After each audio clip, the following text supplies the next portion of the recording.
जब मेरा सबसे बड़ा बेटा कॉलेज के पहले वर्ष में ही अपने क्रेडिट कार्डों के कारण बुरी तरह कर्ज में डूब गया, तो मैंने न सिर्फ उसकी क्रेडिट कार्डें कटवाने में मदद की, बल्कि अपने बच्चों को वित्तीय मामलों की शिक्षा देने वाले किसी कार्यक्रम की खोज भी शुरू की।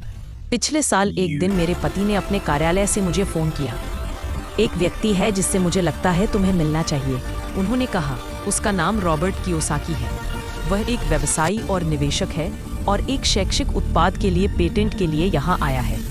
मुझे लगता है कि यही वह चीज़ है जिसे तुम ढूंढ रही हो, बिल्कुल वही जिसकी मुझे तलाश थी। मेरे पति माइक रॉबर्ट कियोसाकी द्वारा विकसित किए जा रहे नए शैक्षिक उत्पाद कैश फ्लो से इतने प्रभावित हुए कि उन्होंने हम दोनों के लिए इसके प्रोटोटाइप का परीक्षण करने की व्यवस्था कर दी। चूंकि यह एक शैक्षिक खेल था, मैंने अपनी 19 वर्षीय बेटी से, जो पास के एक विश्वविद्यालय में प्रथम वर्ष की छात्रा थी, पूछा कि क्या वह भी इसमें भाग लेना चाहेगी, और उसने सहमति दे दी। लगभग 15 लोगों ने, जिन्हें 3 समूहों में हमें पता चला कि हमारे बीच बहुत सी बातें समान थीं।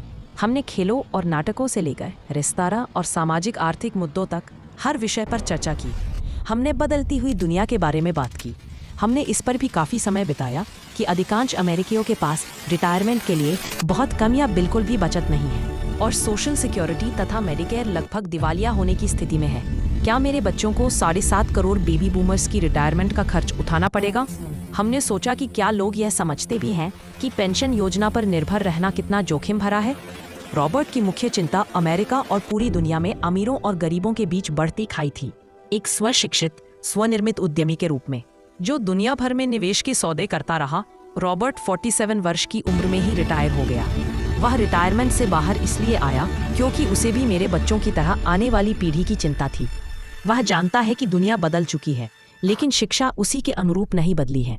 रॉबर्ट के अनुसार बच्चे वर्षों तक एक पुराने शिक्षा तंत्र में पढ़ते रहते हैं।